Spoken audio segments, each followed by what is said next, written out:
Pernah satu kali saya mendapatkan pertanyaan, kenapa Ustaz ketika seorang yang apa, eh, rajin ibadah tetapi hidupnya tetap susah? Ya, pertanyaan ini sesungguhnya pertanyaan yang mungkin kita pernah mendengar. Saya itu ibadahnya sudah bagus, sholat bagus, puasa bagus, tuh. Kemudian baca Qur'annya bagus. Tapi kenapa hidup saya tetap susah? Kenapa saya nggak kaya-kaya? Saudara sekalian, hal ini perlu kita dapatkan kejelasan bahwa ibadah itu bukanlah untuk membuat kita kaya. Bahwa ibadah itu bukan untuk membuat kita memiliki harta yang banyak. Ibadah itu adalah urusan dunia dan akhirat.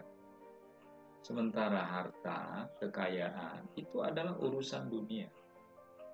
Sehingga kalau kita ingin sukses dalam urusan dunia, maka kita mengetahui dan memahami serta mengusahakan apa yang ingin kita capai itu dengan cara-cara keduniawian. Anda ya ingin kaya, Anda ingin sukses. Anda nggak sholat pun nggak apa-apa. Anda nggak puasa pun nggak apa-apa. Kenapa? Karena secara tak langsung hubungannya tidak seperti itu. Buktinya non-muslim mereka nggak sholat, nggak puasa, bahkan nggak nyembah Tuhan, mereka kaya. Ya. Karena mereka kaya itu bukan karena apa-apa, tapi karena usaha mereka untuk merubah hidup mereka sendiri. Adapun ibadah itu adalah hubungan kita dengan Tuhan. Di dalamnya memang ada hubungan sesama manusia, tapi bukan kaitannya untuk mendapatkan harta kaya. Hablum minallah dan nasnya. Kalau kita ingin kaya, ya, hanya satu kata, kerja. Kalau ingin bagus, ya 3 kali, kerja, kerja. Kenapa? Karena itulah yang merubah kita untuk menjadi baik dalam ekonomi kita. Itulah yang merubah agar kita bisa memiliki apa yang kita ingin. Kalau hanya kita berdoa kepada Allah, ya Allah, berilah saya harta yang banyak, berilah saya rezeki yang melimpah. Tapi kitanya sendiri tidak pernah bekerja atau sedikit kerjanya, banyak doanya, tentu tidak akan berhasil. Doa itu dilakukan setelah kita bekerja, kita pasrahkan kepada Allah dengan tawakal kepada Allah. Kita sudah berikhtiar, walaupun sebelum ikhtiar pun kita berdoa. Tapi kepasrahan, menyerahkan segala usaha yang telah kita lakukan, finishingnya dengan doa. Maka kita akan kaya kalau bisa kita lakukan. Kerja keras, lalu kita berdoa.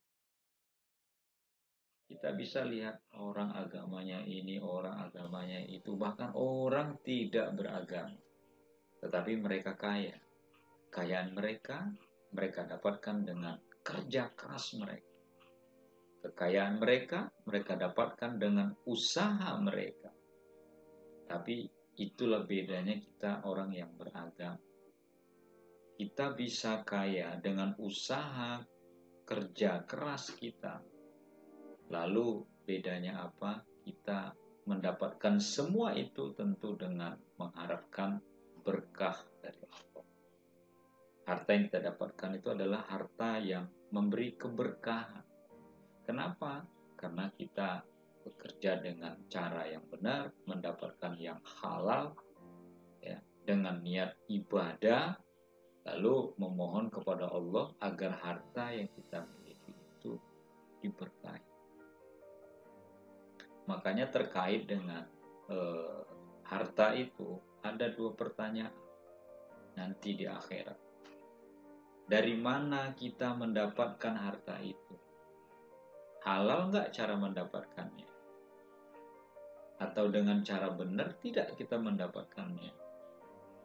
Lalu yang kedua, kemana harta itu dibelanjakan? Khusus harta, dua pertanyaan. Dari mana harta itu kita dapatkan? Prosesnya seperti apa mendapatkannya? Lalu kemana harta itu kita belanjakan?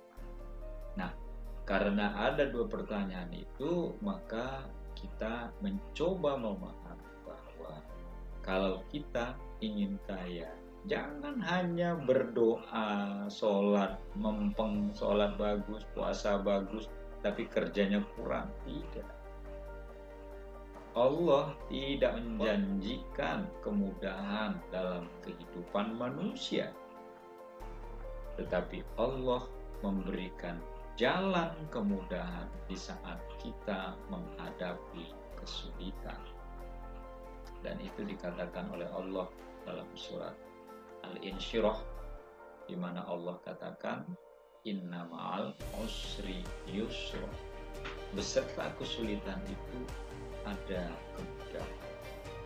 Jadi memang Allah tidak menjanjikan, hidupmu akan mudah, kamu akan kaya. Tidak. Kita kerja dulu, kerja keras dulu. Ketika kita bekerja keras, setiap kesulitan yang kita hadapi, Allah akan memberikan solusi. Allah akan memberikan kemudahan. Disinilah peran Allah dalam kehidupan kita sebagai orang yang beragama. Makanya habis gelap terbitlah terang, itu artinya begitu. Ketika kesulitan semua kita hadapi, lalu setelah kita lolos dari semua kesulitan itu, kita mendapatkan kebahagiaan. Itu yang disebut dengan happy end. Kembali ke persoalan tadi, maka dalam Islam diajarkan kita itu fantashiru fil ard. Apabila kita sudah menunaikan sholat itu, ya, kita disuruh bertebaran di dunia ini. Dan sholat 5 waktu sudah mengajarkan kepada kita untuk bekerja disiplin. Subuh kita sudah bangun sholat, lalu kita bisa belajar, kita bisa bekerja lebih pagi dari orang yang tidak sholat subuh.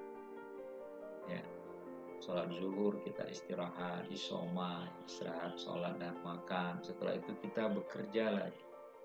Sholat asar kita berhenti sejenak. Tujuannya apa? Untuk merampungkan pekerjaan kita nanti setelah kita sholat. Malam, maghrib, dan isya jaraknya yang pendek. Tujuannya apa? Supaya nanti setelah isya, setelah pukul 7:30 ke atas kita bisa istirahat. Cukup panjang waktunya sampai pukul 4 subuh misalnya. Maka waktu bekerja dan waktu istirahat itu diberi cukup panjang dengan Allah menunjukkan cara kita melaksanakan sholat yang diajarkan oleh Rasulullah, yaitu sholat 5 waktu. Perintah sholatnya dari Allah, tapi mengatur jadwal waktunya itu sudah ditentukan oleh Rasulullah SAW. Poinnya apa? Tepat waktu kita dalam sholat itu. Karena sudah ada waktu-waktu yang sudah ditentukan. Inna sholata kanat alal mu'minina kitaban mauquta, kata Allah. Jadi sholat itu sungguhnya sudah ada waktu-waktu yang ditentukan. Nah, waktu-waktu yang ditentukan itu adalah cara kita mendisiplinkan diri kita agar kita bisa menjaga waktu, meraih kesuksesan hidup kita, bukan hanya memikirkan kaya dengan ibadah, tetapi kaya dengan bekerja keras, lalu memohon ridho dan berkah Allah dengan berdoa. Itu semacam pencerahan untuk kita semua. Semoga ada